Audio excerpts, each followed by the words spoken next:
Sebagaimana telah dipaparkan pada video sebelumnya, dengan kegagalan Belanda pada invasi pertama yang berujung tewasnya Jenderal Kohler, Belanda tidak serta-merta menghentikan peperangannya terhadap Kesultanan Aceh, melainkan 6 bulan kemudian yaitu Desember tahun 1873 invasi kedua terus dilakukan terhadap Kesultanan Aceh yang dipimpin oleh Jenderal Van Swieten sebagai panglima militer tertinggi Belanda yang memimpin invasi. Perlu untuk diketahui, Van Swieten adalah seorang jenderal yang sudah pensiun dari militer Belanda, tapi diaktifkan kembali oleh Gubernur Jenderal James Loudon karena ia dinilai adalah sosok yang tepat untuk memimpin invasi ke Aceh. Karena sebelumnya Van Swieten juga pernah memimpin ekspedisi militer Belanda ke Bali pada Juni tahun 1849 dan ekspedisi ke Kesultanan Bon Sulawesi Selatan pada tanggal 5 Oktober tahun 1850.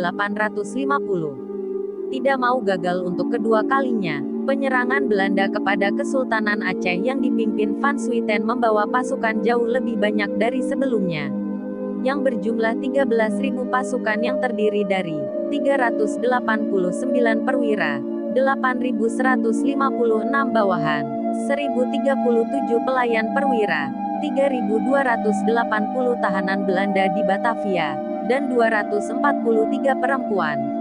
Sebuah kekuatan yang jauh lebih besar dari sebelumnya era Jenderal Kohler yang cuma membawa pasukan yang berjumlah 3.100 pasukan. Dan Van Swieten bersama pasukannya akhirnya mendarat di Giging dan pendaratannya langsung terjadi peperangan yang dahsyat dengan pejuang-pejuang Aceh selama 8 hari pertempuran di wilayah pesisir pantai, di benteng-benteng pertahanan Kesultanan Aceh dan di kawasan Masjid Baitur Rahman Banda Aceh dan menyebabkan masjid hingga terbakar. Dan Van Swieten bersama pasukannya menuju istana dalam Darut Dunya pusat pemerintahan Kerajaan Aceh. Dan pada tanggal 24 Januari tahun 1874 Van Swieten berhasil merebut istana dalam Darut Dunya, yang ditinggalkan oleh Sultan dan pejuang-pejuang Aceh karena menghindari pasukan Van Swieten dan khawatir dengan wabah kolera yang mulai merebak di wilayah Kutaraja atau Banda Aceh setelah pendaratan Van Swieten dan pasukannya. Meskipun belakangan, Sultan Mahmud Syah juga gugur karena terkena wabah kolera tersebut. Keberhasilan Van Swieten merebut istana dan mendengar berita Sultan Aceh Sultan Mahmud telah meninggal karena wabah kolera, membuat Van Swieten merasa sangat puas dan merasa bangga atas pencapaiannya tersebut. Dan ia langsung menyatakan kemenangannya atas Kesultanan Aceh dan Van Swieten mengatakan bahwa Kesultanan Aceh telah takluk dan segala kekuasaan di Aceh telah beralih padanya dan pada kerajaan Belanda. Bagi pihak Belanda, dapat menguasai istana kerajaan sama halnya telah menaklukkan kerajaan Aceh, padahal faktanya tidaklah demikian. Padahal, apa yang diproklamirkan oleh Van Swieten bahwa Kesultanan Aceh tidak sepenuhnya benar karena tidak lama setelah itu, pada tanggal 28 Januari tahun 1974 Van Swieten mendapat berita bahwa pejuang-pejuang Aceh telah mengangkat Sultan baru yaitu Muhammad Daud Syah dan pusat ibu kota kesultanannya telah berpindah dan berpusat di daerah Kemala, Pidi. Tak lama setelah itu, Van Swieten mendapat berita bahwa Kemala telah menjadi pusat perjuangan terpenting yang menjalankan dan mengatur segala urusan yang dihadapi oleh Kesultanan Aceh dalam bidang pertahanan, politik dan ekonomi.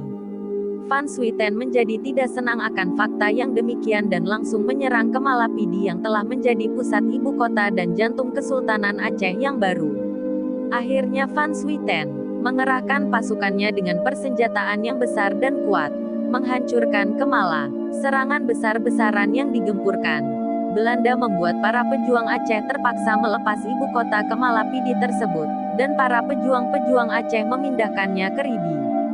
Kemudian dari Ribi pindah ke Kampung Padang. Pasca pemindahan ibu kota dari satu tempat ke tempat lain Belanda terus-terusan menyerang ibu kota dan pusat Kesultanan Aceh berada, dan tokoh-tokoh pejuang hebat Aceh terus-terusan mempertahankan ibu kota dan pusat Kesultanan Aceh agar tidak runtuh dan takluk pada kerajaan Belanda.